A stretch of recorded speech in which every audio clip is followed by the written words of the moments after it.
la economía, hacia dónde vamos. Y en este bloque es la justicia, hacia dónde vamos, o hacia dónde va. Nos acompaña el doctor Guillermo Tiscornia, ex juez en lo penal económico, injustamente sacado de sus funciones. ¿Por qué?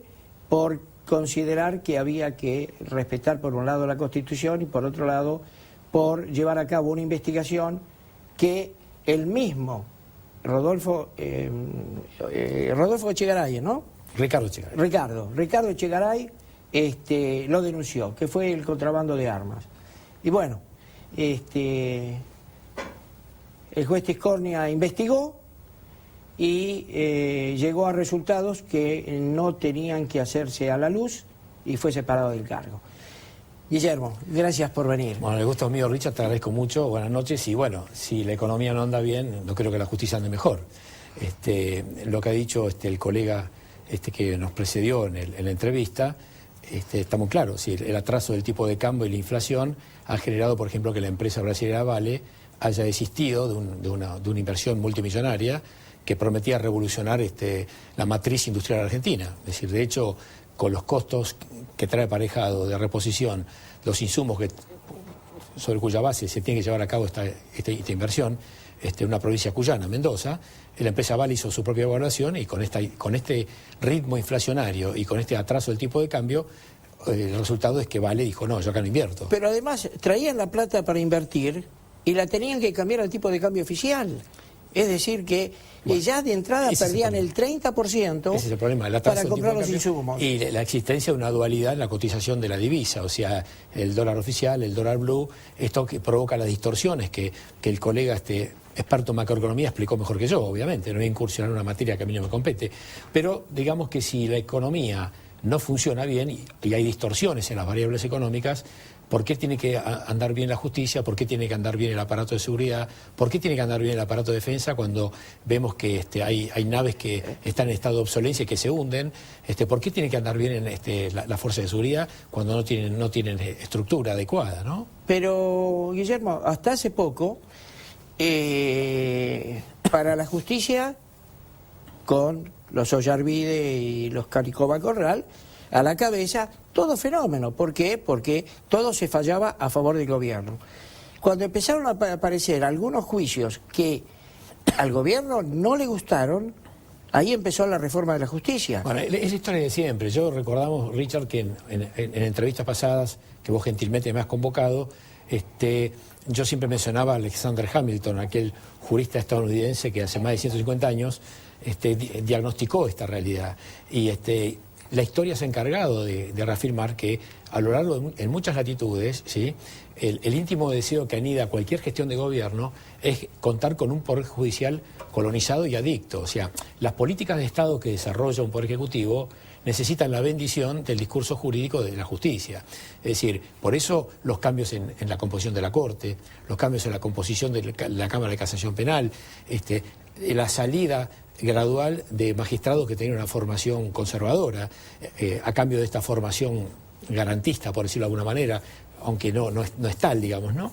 Y bueno, la Cámara de Casación Penal hoy tiene una composición de magistrados que es totalmente afín, desde el punto de vista ideológico, a las condenas por los juicios de lesa humanidad. Sin embargo, el artículo 7º del Estatuto de Roma, sancionado en 1998, establece claramente el alcance conceptual de lo que es el delito de lesa humanidad, que va en dos sentidos, hacia los cometidos desde el aparato estatal, pero también desde la estructura de poder de las organizaciones guerrilleras. Fíjate vos el dictamen del fiscal Moreno Campo en el caso Milosevic de los Balcanes, donde se estableció claramente que se incurre en el delito de lesa humanidad aquellas organizaciones clandestinas, guerrilleras, que tienen un esquema organizacional similar a la misma. El caso del homicidio del general Gay, del coronel Gay, 19 de enero del 74, que fue masacrado en el regimiento de Azul, que fue copado por montoneros disfrazados de uniforme militar. Con lo cual, el gobierno tiene una mirada hemipléjica sobre esto. Y vos dijiste, el punto de partida es el siguiente. Es decir, la justicia es un fenómeno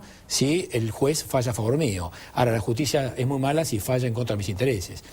La presidenta, yo recuerdo que ha criticado exacerbadamente el Instituto de las Medidas Cautelares, ¿no? Y fíjate vos, Richard, que las medidas cautelares, cuando eran adversas a los intereses del gobierno, la presidenta pegaba un grito en el cielo y las criticaba. Ahora, hace poco, el gobierno obtuvo una medida cautelar en la Justicia Federal de Córdoba, con motivo de un problema que se suscitó en la provincia mediterránea, a partir de un decreto que emitió el gobernador de la Sota, que descubrió un circuito clandestino en ciertas radiodifusoras, una cosa así. Bueno, ahí la presidenta no trepidó en mandar al gobierno federal activar en la justicia una medida cautelar y la obtuvo favorablemente. Ahí no critica, ahí es bueno. O sea, si la medida me favorece a mí, la cautelar, ahí la aplaudo. Ahora, si es en contra del gobierno, la critico. Ahora, ¿sí? Son gobiernos desde hace 12 años. Sí. Recién ahora se acuerdan de que los jueces tendrán que pagar impuestos a las ganancias. Bueno, lo que pasa son discursos de ocasión. Richard, vos tenés que medir la oportunidad en que esto se instala en la agenda pública. Es decir, lo primero que vos tenés que discernir es por qué se instala esto obligadamente en la discusión parlamentaria.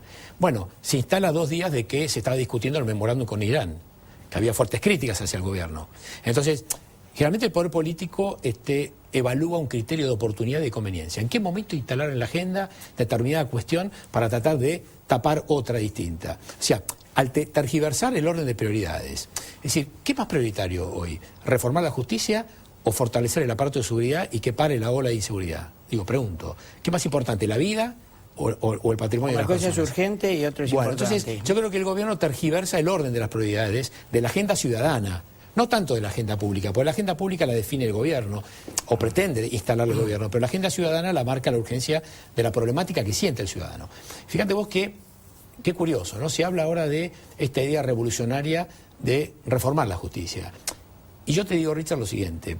Antes de que vos encares una reforma a un sistema judicial, primero tenés que pensar a ver cómo estamos con la capacidad instalada. Si cómo estamos estructuralmente. Es decir, hoy el Poder Judicial está estructuralmente apto para responder con celeridad a los juicios y demás, o todo tarda mucho, los ascensores no andan, la tecnología no es de primera generación. Y fíjate vos que vos vas a la AFIP y te vas a encontrar con que tiene una base de datos de última generación. Vos vas a la AFIP y parece que estás en Alemania. ¿Por qué? Porque ese organismo interesa que funcione, porque necesita recaudar. Ahora, esa misma tecnología no se aplica al aparato de seguridad, al aparato de salud y al aparato de justicia. Entonces, ¿qué digo yo? Lo primero que habría que encarar acá es hacer un diagnóstico de cómo está la estructura. Bueno, la estructura es centenaria y debe ser modernizada, necesita optimización. Ejemplo, agarremos el cuerpo de los... La Corte tiene, además de su estructura jurisdiccional, tiene distintas funciones. La Corte no es solo los 7 jueces que generan actividad jurisdiccional. La Corte también tiene toda una estructura de actividad administrativa. De ella dependen los cuerpos periciales. Ejemplo, el cuerpo de peritos calígrafos, el cuerpo médico forense, el cuerpo de contadores judiciales. Lo primero que habría que hacer aquí es optimizar esos brazos auxiliares de la justicia, dotarlos de mayor tecnología y de eficiencia y modernizarlos, pues a partir de ahí vos podés generar una respuesta más rápida. Darle herramientas. A los peritajes, por ejemplo. Es decir, de nada sirve crear cámaras de casaciones intermedias y agregar más instancias frente a una estructura que es obsoleta. Porque vos no estás solucionando el problema, estás dando un golpe de efecto. Es decir, al crear cámaras de casaciones en los distintos fueros, so pretexto de generar mayor optimización, vos estás dando un discurso totalmente hueco, porque no estás solucionando estructuralmente el problema. Ejemplo, ¿por qué un juicio penal de mediana complejidad dura 15 años hoy en día? Tiene un promedio de duración de 15 años. Precisamente porque cuando el doctor Alanian encargó la reforma en el año 92 al sistema de la justicia penal, llevando la transición al juicio oral, no se evaluó que se necesitaba una estructura distinta, mucho más amplificada. Es decir, vos no podés generar, en el plano teórico, vos podés diseñar una reforma que puede encandilar hasta el más ilustrado. Ahora, el problema cuando la llevas a la práctica, si vos no tenés el respaldo estructural que dé respuesta rápida a esa reforma, estás muerto, estás frito. Ejemplo, el sistema penal argentino históricamente responde, procesalmente hablando, a un sistema preclusivo. Es decir, los actos van precluyendo y no puedes pasar a una etapa si no agotaste la precedente. Está demostrado a lo largo de 100 años que el sistema procesal preclusivo genera mucha demora. Los alemanes se dieron cuenta, por ejemplo, y se sancionó la ordenanza civil que revolucionó el sistema procesal alemán y generó lo que se llama el proceso de unidad de vista. Significa que todo se hace en una misma audiencia y se evita mucha superposición de otras instancias. Y vos ahí ganás celeridad. Un juicio penal en Argentina tarda 15 años, en Alemania tarda 90 días. con apelación ante la Corte, punto. Pero ¿no se aplica porque no conviene? Y yo creo que a alguien le interesa que esto funcione mal, o sea, y también tampoco interesa que el aparato de salud funcione bien. Tampoco interesa que el aparato de seguridad funcione bien. Tampoco interesa que el aparato de defensa funcione bien. Es decir, hemos tenido un episodio en no sé si en Puerto Belgrano, creo que una nave en forma inexplicable que estaba amarrada y estaba ya en estado de... Santísima Trinidad, creo que se hundió y nadie supo explicar qué pasó con eso. ¿Por qué no hay mantenimiento? ¿Por qué los recursos no se destinan a esos sectores? Entonces yo creo que te estoy proponiendo, Richard, una visión más integradora y no solo ver la fotografía de la justicia, porque esto responde a un discurso de ocasión. Y en este punto la designación de la procuradora Gilles Carbó la coloca en un rol casi de francotiradora, ¿no?, al servicio de los intereses del gobierno. O sea, está puesta como cabecera de playa para embestir a la Corte y generar un conflicto. O sea, la estrategia de la presidenta es brillante. Es decir, instalar dentro del mismo Poder Judicial divisiones, ¿sí?, antagonismos. O sea, la misma lógica del antagonismo, de la confrontación, le instala en la justicia. Y la doctora Gilles Carbó ya se está encargando de, por un lado, generar una nueva agrupación que se llama Justicia Legítima, como si la otra fuera ilegítima. Entonces está generando, en esta agrupación legítima, tratando de aglutinar funcionarios. Dividir para... Exactamente, y embestir contra la Corte. Es decir, ella se erige en vocera de los intereses del gobierno desde un doble rol, desde su posición de procuradora y de posición de líder de la fundación o de la organización o de la agrupación Nueva Justicia Legítima. Entonces, a partir de ahí vas a empezar a observar cómo va a haber una confrontación en la administración judicial. Pero también es cierto que la administración judicial siempre fue corporativista, como lo fue la administración gremial. Es decir, existe la corporación judicial, es cierto que existe. Sí. Y lo peor de todo es que grande de los partes de los males de la justicia, como bien señalaba el colega doctor Cruciani, son producto de la propia ineficiencia de la corporación judicial. La corporación judicial generalmente lo que hace es generar hijos y entenados. O sea, si vos formas parte de la corporación judicial, probablemente estés cómodo en la función. Ahora, si vos te distancias y tomás distancia de la corporación judicial y querés trabajar independientemente, y ahí pasás a ser un elemento peligroso. Si vos te alejás de la corporación judicial, y ahí ya pasás a ser observado con mucho cuidado. Es decir, porque vos tomás una posición hermética, que es lo que tiene que hacer un juez. Es decir, hermética de todo tipo de factor, ya sea del factor político o del factor empresarial. Pues, es decir, las distorsiones pueden venir por doble vía. Es decir, por un lado, el Poder Ejecutivo pretende colonizar la justicia, o por lo menos los foros estratégicos, para evitar estos malhumores. Es decir, que haya fallos que perjudiquen al gobierno en su afán de quitar al Grupo Clarín del campo de juego y, sobre pretexto de democratizar la justicia y de democratizar la libertad de expresión, generar nuevos monopolios distintos, pero que los controle el gobierno. O sea, fíjate que creo que la diputada Alonso del PRO generó un debate muy interesante, que yo pude observar en la Cámara de Diputados, y ella explicaba de que cómo creer que el gobierno pretende crear un ámbito de democratización con la ley de medios cuando el mismo gobierno es absolutamente renuente a que la ciudadanía tenga un vehículo rápido para acceder a la información pública. La ley de acceso a la información pública ha sido reglamentada con una intensidad burocrática que, si vos querés hoy obtener una información específica de que un funcionario de tal área querés saber qué decisión tomó con respecto a tal tema, y tenés que iniciar una petición, la petición se transforma en una especie de sumario o una actuación, un expediente. A su vez, esto pasa a un funcionario que decide y evalúa si tu pedido está fundado o no. O sea, para cuando vos tenés acceso a esa información ya pasó un mes o un mes y medio. Y si vos sos periodista, la dinámica misma de la noticia hace que esa información... Es el paraguas de protección para toda la corporación gobierno. Y entonces, porque es otra corporación. Exactamente. Lo que pasa es que el problema es que, como decía la diputada Alonso, ¿qué credibilidad merece una iniciativa como esta cuando la conducta del presidente del gobierno muestra de que es renuente a permitir el acceso a la información pública?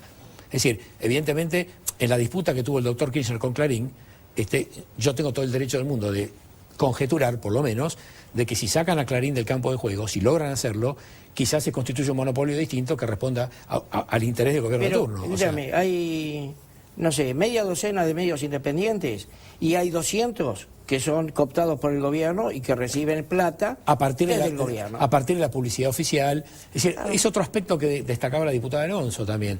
Es decir, el criterio discriminatorio y arbitrario en la administración de la publicidad oficial.